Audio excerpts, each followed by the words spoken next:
people who aren't familiar with YouTube don't really understand how much of like an innovator and entrepreneur like that guy is. Oh, dude, Mr. Beast, I don't know if you saw his tweet the other day, but he was saying, like, I almost regret going on Podcasts and spilling all his secrets. because people just copy him instead of, like, being inspired by him. And that's what I always see Mr. Beast clones, and I'm like, I always see Mr. Beast clones, and I feel that there's no possible way they are actually passionate about what they're making. Right. Because it's like Mr. Beast will make a video, I tried the biggest cruise ships in the world, and then you'll see something on YouTube that's like, I tried every snack in my vending machine, and it's like an emulated copy of him. And I'm like, dude, there's no way you can be passionate about this video. Like, you're just doing it because you think It's gonna get views. you think it's gonna get views. Yeah. Which is interesting. Yeah. Hello, and welcome back to the show, Respectfully Inspired with Aussie Films. Today, I'm here with Luis Castro, all the way from the Philippines. I like to start every episode with my why behind the podcast, which is to change the way people measure success. So most people measure success by wealth metrics, which is money, possessions, and achievements. And I want to inspire you to measure success by soul wealth metrics, which is relationships and memories. Luis is a YouTuber from the Philippines. He is a very good golfer, golfed in college, and works for Adam Boro, who This is true, yeah. I don't know, how would you describe yourself? So I am a part-time intern for Adam Boro, if that's what you're alluding to. But yeah, just helping him with a couple things here and there in terms of like marketing, brainstorming video ideas, and then logistics. But it's been a really good time. He's one of my top top inspirations in the creative space for, I think, several years now. So it's super, super awesome, super dope to be learning underneath him. What would you describe, like, what's the best way to describe yourself? Would you call yourself a YouTuber, or what would you call yourself? I would call myself a storyteller. A storyteller. Yeah, I think more than just being a YouTuber, one of my top goals in my life right now is to become the best storyteller that I can be. Mm-hmm. If that's through video, if that's through public speaking, or if that's just through conversations that we're having, like just like right now. I want to be known as that, like a storyteller. That's a really good point, honestly, because I used to want to be a YouTuber. I used to really, really want to be a YouTuber, and I just smacked my head for 4 years trying to figure that out. And it was always, how do I make better YouTube videos? And because that was the question I was asking myself, I would lead to, how do I make my videos look more like the best videos? Which is a fine starting point, but that made me really not passionate for YouTube. Mm-hmm. And switching to this podcast and just acknowledging that, like, I can be a creator or storyteller, and that doesn't mean I necessarily need to be uploading on YouTube every week, has actually freed me a lot. And it's kind of the soul wealth perspective. Right, yeah. I wanted to start by asking you about one good moment in every day. Can you explain this concept and what it means to you? Yeah, absolutely. So I guess the story starts when I saw one of Adam's videos. Yeah. It was his, I think, kind of like 2019 or 2020 year recap. And there was this 1 second clip in the video where his friend Shimon, shout out Shimon, said, there's at least one beautiful second in every day. Yeah. Don't forget to find it. And at the time, like I said, Adam was one of my top inspirations, and I wanted to get into YouTube in general. So I decided to do this Project 30, which is something that Yesterday did when they started, but I wanted to cross it over with this quote that I saw by Adam. So I was like, hey, what if I decided to find the one happy moment in every single day, and then I made a video about that happy moment and told a story about that. So I kind of went about doing that for that 30-day project. But actually, I think even before that, during college, I started tweeting out my one happy second and then reposting it on Instagram. And my friends would see that, and like they would like it if they were a part of it, or they would just like comment, oh, this is so cool, and stuff like that. So I think the idea behind it all is no matter what happens throughout your day, if you can find the one happy / beautiful moment in your day, it can turn your day around, or it can be a moment of significance, so you can differentiate every single day from one another. How has finding that one happy thing or focusing on it, how has that affected your overall happiness when you look back? I think it's affected my overall happiness in the sense that it's made every day more memorable. Like I said, like it allows you to differentiate every single day.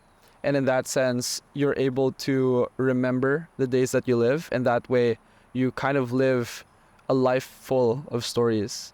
And I think that allows, living a life full of stories allows people to kind of like extend the way they perceive their life. Like the days don't go by as a blur. That way the days are like, there's something set that happened that you're like, oh, that day, I remember that day for this moment. Or you remember all the moments separately and things like that. There's two interesting things I want to say about that. The first thing is that when I talk about changing the way people measure success, I always go back to relationships and memories. And a lot of people like really get the relationship side. Like it just makes sense to them. But they like the word memories, but no one like really thinks about how to, it's a lot harder to identify how you actually make more memories. Memories kind of seems like this thing, like as a kid, they just come so easily. You're just always doing stuff, you remember it. And then as you get older, it's like, how do you actually create more memories? And as I'm thinking about it, the one good thing every day is like, it's almost like a method for creating a memory every single day. Do you have like a journal, or I know you did the video series for 30 days. How do you encapsulate that one good memory? Is it just reflection, or what is it? Yeah, that's a good question. I actually do have like a tiny journal. And I think I've been doing it for the past maybe year and a half, and the latest one is like 22 years old. Yeah. I recently just turned 23, so I should start the next one. Yeah. But basically in that journal, every day I'll write just one page. It's like a small page. So I don't have to write like this entire journal entry. Yeah. It's just like that one moment and maybe a couple more details about what happened at that moment, how I felt, and why I guess it was so memorable. That's awesome. It's like one of those little pocket journals. Like a pocket journal. You don't have it on you, do you? It's in my backpack in the car. In the car. I would have made you take it out and start reading out, but we're not going to make you run back to the car. No worries. This is an interesting question. Do you consider yourself successful?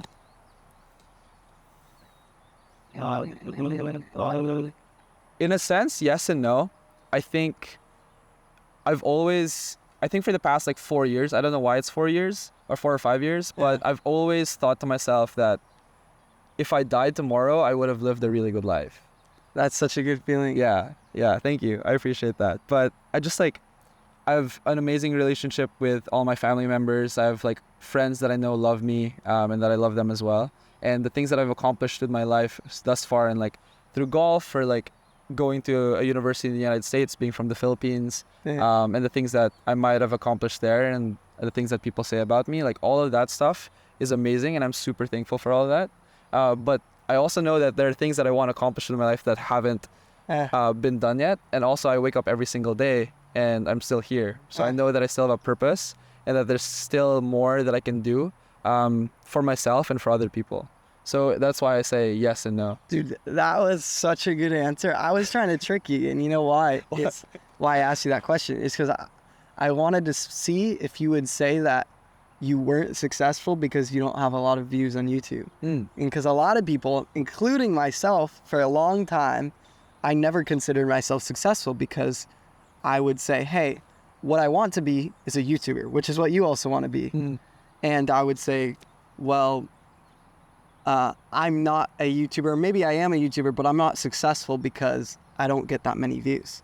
And we associate, a lot of people, especially in America, we're trained to associate like success with, at least in entertainment, with views and likes and subscribers. And what I realize is a lot of people, they'll go around and they say like, what makes me feel alive? I heard you use that quote. They'll say, well, YouTube makes me feel alive.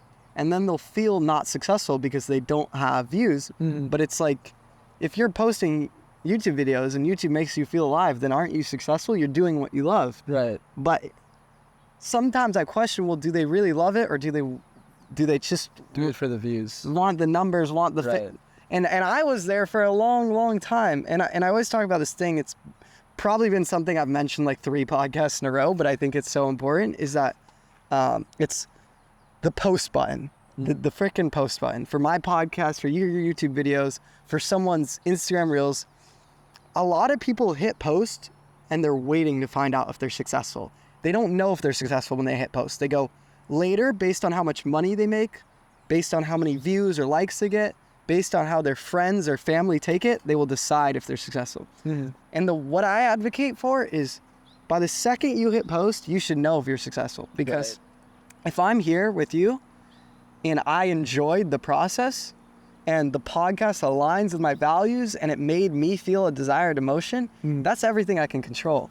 So the second I hit post, I'm already successful. Even if this podcast gets 0 views, if we're friends and we created a memory and we had a good conversation, I'm doing what I love. So therefore, I'm successful. Yeah, I agree. I definitely think as well for me, whenever I get a video done and I'm able to publish it, that's kind of one of those highlights that I've been talking about. It's always something that I look forward to. It might suck like while going through the motions of doing it because it's really hard, but it's something that I enjoy, and like getting it out there is something that I enjoy as well. Yes, and I was talking with someone about this as well, is that I almost went so far down this direction of soul wealth that I was like, I would find little things I didn't like about YouTube or little things I didn't like about podcasting and be like, it's not meant for me because I don't love every part of the process. But now I'm realizing that there's no career in the world where you love every single aspect. Yeah. And that was kind of almost like a learning thing for me. Do you think being from the Philippines affects your opinion on success? Maybe not just the Philippines, but I think it's more so the way that I grew up. Yeah. But I will comment on like just the Filipino culture. I think we're very, it sounds weird to say, but we're very like humble, kind of like shy in a sense. But the way that I grew up with golf, I think, and like the media that I was consuming, I kind of had a bit more of that extroverted personality. So I guess I got like a sense of both. Like I kind of understood what the perspective of success was in maybe Western cultures, but I also kind of kept to my roots of Filipino culture, like prioritizing family, prioritizing relationships, but also, for example, for golf, like you still want to win, you still want to beat people, you want to be ahead, and I guess in that way it also gave me kind of that competitive edge to succeed in the sense that I'm a step ahead of other people. So yeah, I guess half and half because of the things and because of the way that I was brought up. Is Filipino like culture, so you moved here for college, right? Yes, correct. Is Filipino culture slower or faster? How are those priorities set? Yeah, definitely. I would say slower. I would say we take things slower in the Philippines, though I guess there's maybe this stigma that we have to like achieve in the things that we do. For example, like academics, like when I was growing up, like we would do homework like at a set time every single day, like for a set duration, in order to like get ahead of our grades. So yeah, I think slower, but also we had like things that we needed to do in order to keep going, to keep progressing. But when I came over here, it's like everybody had an agenda. Everybody was trying to achieve something. Even now, like living in New Jersey, and right across the river from New York, like I definitely feel that people are so fast paced. People are trying to achieve things, going like 100 miles an hour. So yeah. It's really interesting. It's something I love and I hate, because it's like, on one hand, I love fast culture because I'm a big like dream chaser. That's what they say. America's the land of your dreams. Yeah, an opportunity. Most of those dream jobs like YouTube and acting and being an artist, like America's the hub for a lot of those dream jobs, and I would consider podcasting and YouTube one of them. And so I love that fast-paced nature, but I also think that sometimes it sets the wrong priorities, because it tells you that you should just work as hard as possible and that you should hit the next achievement and the next achievement and the next achievement. And then I feel like a lot of people here struggle to spend quality time with their family or focus on their friends. And I mean, again, it goes back to the soul wealth is the goal is to try to help people get their priorities straight as they run forward. Yeah. Yeah, that's a good point. I actually, while you were speaking about that, I was thinking about this.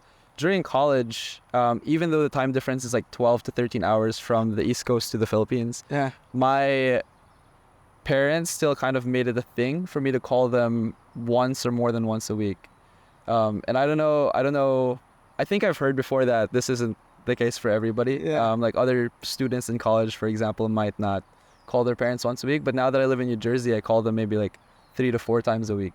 Wow. Yeah. So still, in a way, like still prioritizing that relationship, even though I might have my own agenda. And it's been hard, like, because there are things that I want to do. Yeah. But knowing just like a short conversation, a brief conversation with my family will still strengthen those relationships no matter how long the distance, is something that I still prioritize. So I'm super thankful for my parents for kind of like instilling that and kind of like promoting that. There's really, yeah, that's really interesting. You know what's something I think about is when I get older, I don't want to live in a big house. And the reason why is because I grew up in a big house. And in my big house, it was very easy to just like go to my room and hide away. And I saw my friends who were maybe more poor than me, and they like grew up in apartments with their whole family, and they're just so close.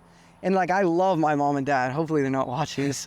Like, I freaking love them, but I do feel like just having that place to hide away. And we, in our we ate dinners together and stuff, but there was no like culture as you might have in your like dinner together, or homework time, or calls. And so it's almost something that I'm like having to like teach myself at this age. Like, it was not instilled, and now I'm just like, well, I'm the sole wealth guy, so if I don't have good relationships with my parents, then what am I even doing? Yeah. And so I'm like relearning, and I know that when I grow up, like, no matter how much money I make, I don't want to live in a giant house because I want that like forced camaraderie. Yeah. When I was growing up, we had, I wouldn't say a ginormous house, but it was like a decently sized house, but it was really cramped. We had a lot of stuff. And during the summers, it was really hot, and we only had one air conditioner, and it was in the master bedroom. So what we would do is we would pile like 2 mattresses side by side, and then we'd throw my mattress, like my twin size mattress, and my brother's twin size mattress in that room, and we would all just like stay there during the entire summer because it was like so hot. Bro, that's like 5 people in the room. My mom, my dad, my sister would stay on their bed, and my brother and I would have our beds. like a fat family suite. Yeah, basically. Dude, that's kind of lit. Yeah, it's a good time. Even now, like, I'm super close with my sister, and my brother and I are trying to get closer, but like, we'll just hang out and do stuff like that time. Have like late night talks like you would with your boys? No, not at that time. We just go right to bed. After watching a movie or watching a TV show, you go right to bed. That's funny. Dude. Yeah, wow. I remember when I was really, really young, my parents would like set up beds in their room, and they would, like, if we got scared, we could go sleep there. Oh, nice. But yeah, that's awesome. Taking a second to think about Good. Adam Boro. Let's go back to Adam Boro. Could you explain to them who is Adam Boro, and how did you land how did you land a job with your hero, one of your heroes? This is an interesting story. Get ready. So Adam Boro is a content creator who makes films about living life to the fullest.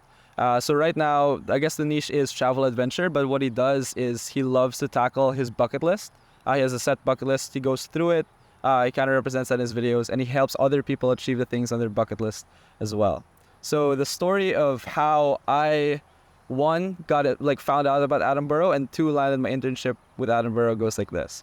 So in 2020, it was during COVID. I was back home in the Philippines for that year, and I was just scrolling on TikTok naturally, and I see one of Adam's videos, like his very first video that goes viral. It's a story about how he turned like an 8-hour layover in San Francisco into like this super interesting and fun adventure with a stranger, where he like skateboarded across like the Golden Gate Bridge. He learned how to salsa from one of the judges of Dancing with the Stars, and he like salsa'd with like this random stranger, and hung off the trolley in San Francisco and whatnot. And during this video, it's like a very well edited video. It's like an incredible story. But he was also wearing a sweater that said "Seek Discomfort," which is the brand by Yes Theory. And when I saw that, I was like, dang. So he and I have very similar values, but also if he can do it, then I should at least try it. So after that, I started creating my own videos here and there. And then whenever I'd make a video, I would send it over to him through Instagram DMs, like, hey, I made this video. Could you check it out? Leave me feedback. And he would never fail to get back with his feedback. Really? Yeah, never. And so, That's amazing. yeah, it was really cool. In that sense, like I started building a relationship with him over Instagram DMs, but also I was learning a lot more about video itself. So then I saw his other video, like I mentioned earlier, about this quote, there's at least one beautiful second every single day. Don't forget to find it. So I decided to make a series about that to get me started with YouTube, to get me more consistent about it. So as I was going through that series, I knew the very last day of that series was going to be the Yes Theory New York City Iceman premiere, which is their documentary about the very first person to complete an Ironman triathlon in Antarctica, in New York City, right? So I was ready for this, and just out of the blue, I DM'd Adam. I was like, hey, I know you're from New Jersey. Like, is there any chance you're attending this event in New York? And then he just leaves me with one response. It's, nah, NAH. And I was like, okay, well, at least I tried. Yeah. And my goal for that day was to invite a stranger to the premiere to watch it with me and enjoy this movie. But I was unsuccessful in doing that. So instead, I invited my sister. And I guess like a simultaneous goal was I want to meet one of my heroes, because Yes Theory was hosting it. I was thinking like any of the founders were there, I'd say hi. I'd ask them, like interview them, like what's one thing that you're grateful for, like what's your one happy second. But instead of meeting them, I ended up meeting Adam, because he walks inside the theater, and I see him as I'm sitting up at the very top. I see Adam walk inside, and I tell my sister, hey, that's Adam Boro, like I want to speak to him afterwards. So he heads outside after the movie's done, and I go find him. I say, hey, Adam, my name's Luis. And he says, oh, I recognize you from Instagram. So we get to talking. I tell him how much of an inspiration he is to me, and he gives me advice on like what I can do to be a better creator. And then fast forward, I guess like a month and a half later, he posts on his Instagram story that he's hiring an intern. And at this point, like I was in the airport, like on my way home to the Philippines, and I just couldn't sit still. So I started like scripting my video application like in the airport. And then I recorded in the airport, recorded in the airplane bathroom, while picking up my like luggage when I got to the Philippines, and over like over the course of the next few weeks. And then I just submitted my application, and like no response. And then here's where it gets interesting. So at the time I was working a full-time corporate job, and on a random Saturday, my boss calls me up and he's like, Luis, what are you doing Sunday through Tuesday? And I say, well, I'm out of town right now, but like Monday, Tuesday, obviously working. And he says, well, can you fly down to Miami tomorrow on Sunday?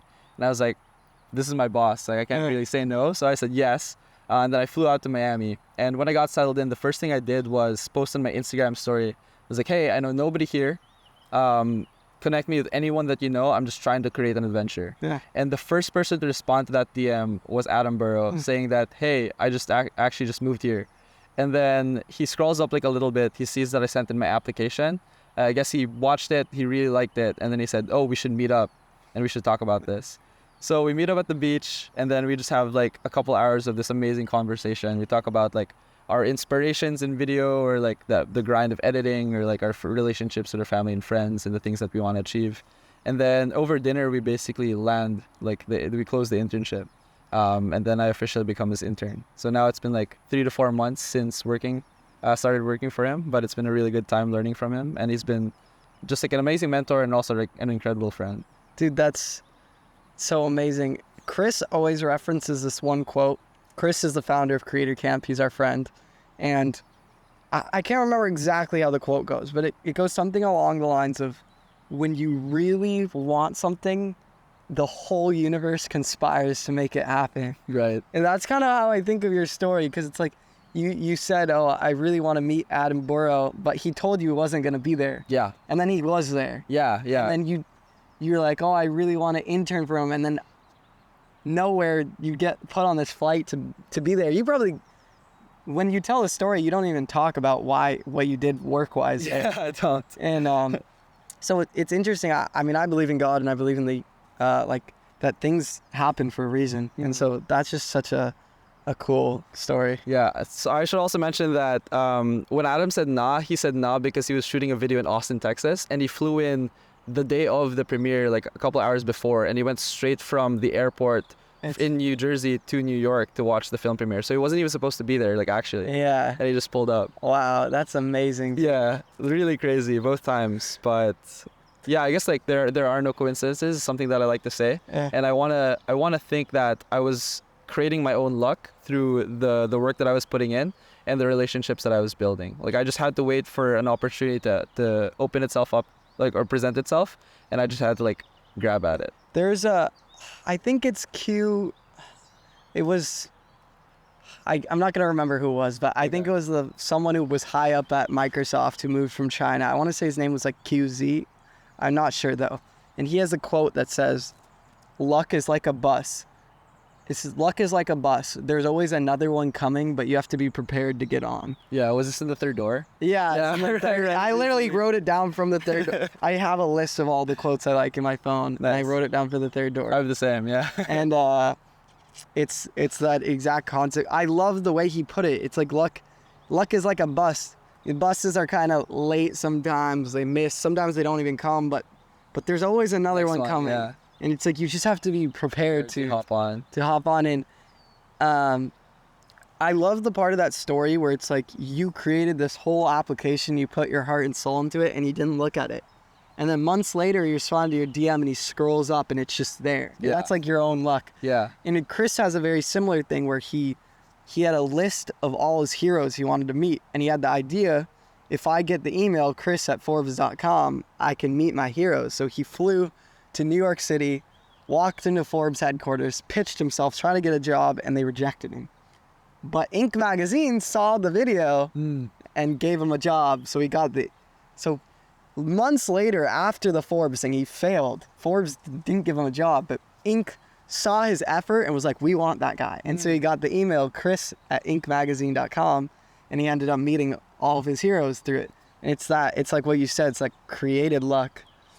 How would you recommend someone in the audience, a listener, how would you suggest that someone creates their own luck? That is a very good question. There's another quote in the third door that goes like this. Yeah. Adventures only happen to the adventurous. Yeah. And I think adventures and stories are created within yourself. Like they start from within. Mm-hmm. So you have to make a decision to put yourself into a new environment or think creatively enough that you do something that is completely out of your routine. And basically make that conscious effort that you say, oh, I'm going to go on an adventure. Mm-hmm. Yeah, and I think there is benefit in having routines and stuff like that, because they give you structure, they give you like things to be expected and responsibilities, but also like putting yourself out there, just doing things that you've never done before, like maybe filming this podcast with you, or maybe, I don't know, going surfing if you've never gone surfing before, or maybe finding the 1 second every day. Yeah. I like the 1 second of every day because a lot of times when you think adventure, and this might even be created by YouTube and by movies, is that a lot of people think, oh, I need to take a stranger skydiving, or I need to book a spontaneous flight. Like those are the kind of things you do. Yes Theory does. But the truth is, an adventure can be going to a place in your city you've never been before. It can be a good point. Yeah. Trying a smoothie with a new friend. The things I like to say about adventure is that one, it should be a new experience, something you haven't done a lot. And two, you should share it with someone. Right. And that's how you get, in my opinion, that's how you start adventuring. And a lot of people talk about this idea of, like, I don't know if you've ever heard someone say like, oh, last night was a movie, or I'm trying to live like a movie. Yeah. And I, this is one of my favorite pieces of advice I've ever given, which is that if you want your life to be like a movie, it's not the actions. So someone might say, oh, Thomas Bragg from Yes Theory, his life is a movie because he took a stranger skydiving and he flew to Paris and went on a date with a stranger, and he went bungee pad skydiving with Will Smith off of a helicopter. His life is a movie, and they justify his life being a movie because of the things he did. Right. And I tell people that's not what makes your life a movie, and here's why. Is because there's people all over the world who have done crazy things. They've they've become a millionaire, they've accomplished their dreams and goals, they've done all this. I'm sure even Matt from Yes Theory, he did all those crazy things that I just listed, but he wasn't happy. Right. And it's the same thing with money, where it's like, money doesn't buy happiness, where it's like, or your achievements. It's like, so many people hit 1 million subscribers and they aren't happy. So we can conclude from that it's not things that make you have this movie life lifestyle. So then what is it? And I tell people, it's the way. It's kind of the same as the quote that adventure only happened to the adventurous, but it's not the actions that make your life like a movie. If I go and do something crazy, it might help, but the things that make your life like a movie is the way you describe your life to yourself. In the sense that, like, the only thing that truly matters is not your perception of others. Because if I think Thomas's life is a movie, but he doesn't, he thinks, oh, I do this every day and I'm getting bored with it, then it doesn't matter if I think. So it only matters you to yourself. It's your thoughts. And what I've realized is that the way to, I'm taking a really long time to explain this. Right. But people will look at someone and they'll say, sorry, this person's going to walk by and I don't want The audio to pick up. You're good. Just give me some. You're good. All right, so people will look at someone and they'll say, like, I want to live like a movie, like Thomas from Yes Theory. And they'll associate the living like a movie with the actions, with the going skydiving, with the taking the stranger. But what really gives you those actions, which is what you want, which is what people say, is treating your everyday like a movie. It's like looking, and that's why I love the one moment in every day. It's that before I ever dropped out of school, or before I took a stranger skydiving once, before I did that, before I was doing podcasts with you and flying to New York City to go to random dinner events, I thought of my regular life like a movie. Like, even just walking to class, I was like, hey, I don't belong here. Like, I'm going to go talk to a stranger and find a party, and I'm going to make a YouTube video. And like, I thought of the very most minute things in life. Like, sitting in the back of the classroom, I treated it like a movie. Like, I was like, oh, like, I just always had this feeling of my thoughts to myself were always like daydreaming. They were always this. And then as you begin to daydream, as you begin to find those small moments, whether that's, like you said, whether that's just finding a moment of happiness, maybe trying a new drink or going on a new hike, as you begin to treat the very little things in your life like a movie, you create this character in your head, and you're starting to reinforce the idea through your actions that you are that character. And as you lean into that more and more and more, then you get those movie-like moments that everyone aspires for, where it's like, all right, now I'm going to take that next step where I'm just going to fly out to Miami and try to meet my hero, or I'm going to show up at this Yes Theory and take a stranger. And it's like, you build up to that movie life lifestyle through the like very minute belief that everything in your life is like a movie. And that, I don't know if that makes sense. But. No, it does. Definitely does. I think I'll add on to that too, is another lesson that I've learned while going on this journey in maybe the past year is that if you bring your energy, if you bring the right energy, your energy into any situation, you can create the sense of adventure.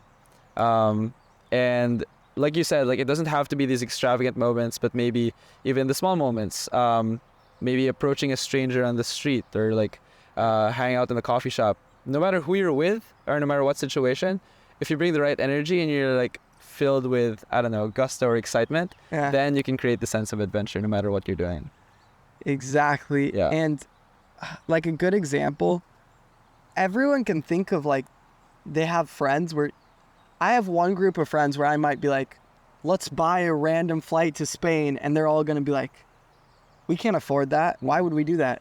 I don't have time for that. And then you have one group of friends where they're like, oh, let's buy a random flight to Spain. And they're like, let's do it right now. And like, it's like, that's the energy, is just leaning forward with the like, and I talk about this a lot in podcasts, but it's faith versus fear, is that most people make decisions based on fear. So they go, it would be really fun to bring a stranger skydiving, but what if they say no? Or what if I can't afford it? Or what if people don't enjoy the video, or they don't like it? And then that's like that's a decision made in fear. Or you can say, I want to take a stranger skydiving, and you do it because of faith. You have faith that you'll find someone, faith that you'll have the money for it, that it will work out, the video will be good. And I feel like when you can make a majority of your decisions, and that literally applies to anything. It's not just crazy stuff like taking a stranger skydiving. It's like, say you're at a job you don't like. Well, you're either going to stay in the job because of fear that you won't find something better, because of fear that you won't make money, or that you'll be broke, or you won't have a place to live, or you're going to quit the job because you have faith that you'll find something better, faith that you'll make money elsewhere. So I believe that when you can make a majority of your decisions in faith rather than in fear, you'll live an exponential life. Yeah, that's a good point. On to the next topic. You talk about finding what makes you feel alive. Mm-hmm. And in your video, you said that YouTube makes you feel alive, and you mentioned that sneaking in places makes you feel alive. I went to college, and I know you went to college, and a lot of people have no idea what makes them feel alive. They just don't. Yeah. How do you recommend someone finds that? Ooh, I think a lot of introspection and a lot of experimentation. Because to me, for the past maybe 12 years, when I was playing golf, so I played golf from the age of 9 to 21. And then I dropped it cold turkey. But now kind of slowly getting into it. I can go into that later. But basically, during that time, what made me come alive was playing golf and competing. Because I wanted to become the best golfer. At this point, I have no idea where the podcast cut off. It was 36 minutes in. I don't think we went that much longer than 36 minutes, so hopefully I noticed it really fast. What were we just talking about? I have to think about that. Golf? Right, yeah, we were talking about golf. Golf. And I guess I can start over that point, but... yeah, so just start from playing golf your whole life very competitively. Yeah. So I played golf very competitively from the ages of 9 to 21. So I played on the Philippine national team, and I also played on the UNC men's golf team, which is a Division I team in college. So yeah, I guess at that point, like what made me come alive was playing golf and playing at a very competitive level. But around when I was 21, yeah, I guess my values had shifted, and what made me come alive then was storytelling. So I guess what my point there is, something can make you feel alive for like a period of your life, but then it might just switch and change into something else, and that's okay. But a lot of, I think during that period where it transitioned from like golf to storytelling, it was a lot of introspection and kind of thinking about what I really valued, and being open and willing to experiment and pivot into the future. So for the audience, if you're still looking for something, or for the thing that makes you come alive, I would say try new things, and really listen to your heart and your mind and your soul and your body. What are those things that excite you? What are those things that make you happy? And what are those things that you would like and be willing to share with other people? So I find it really interesting that you felt that was golf for so many years, and that you just decided on a whim it wasn't. Why do you think that is? Yeah, it was during college. My performance had started dipping down slowly, and I also felt at the same time that I wasn't around the same circle of support that I was in when I was in the Philippines. Like, I had my parents there, I had my coaches there, I had the people on maybe the Philippine national team there, like my friends who I played golf with for 7 years growing up. Like, we were all together, we were all competing at the same time, and it was just like the best experience possible.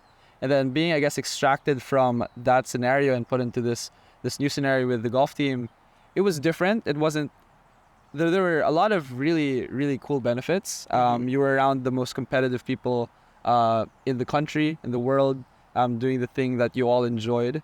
But the support was different, and I felt that I had started losing touch with what it meant to me to be a good golfer, not just a good golfer. But yeah, and then slowly it started shifting. It's like, if this isn't something that I enjoy doing right now, what is it? What do I see myself enjoying within the next year, within the next 5 years, within the next decade?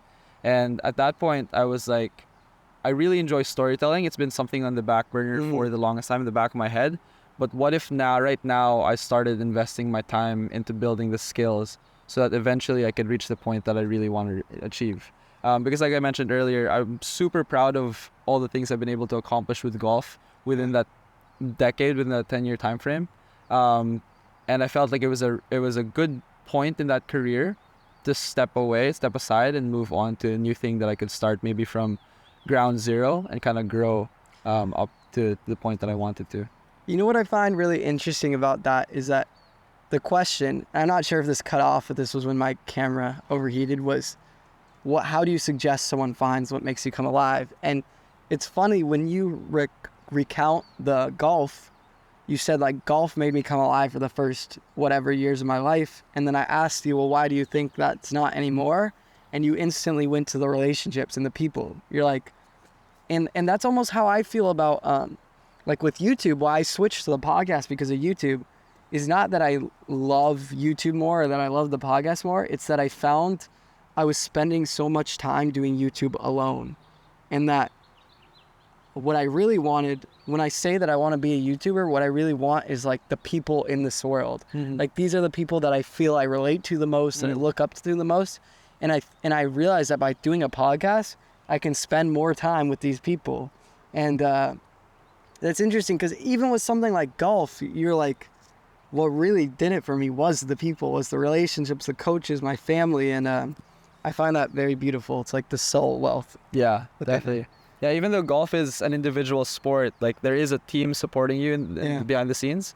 And yeah, I just felt like the team at UNC wasn't the team that was what I wanted to be around necessarily. So fair enough. Yep, it changes. I end the podcast with the same question, and I think it's a question that's purpose to make you think about soul wealth. And you said something really interesting earlier in the podcast, was that you said, if I died today, I would be happy with the life I lived. And so I want to ask you, if you died today, what would you want people to say about you?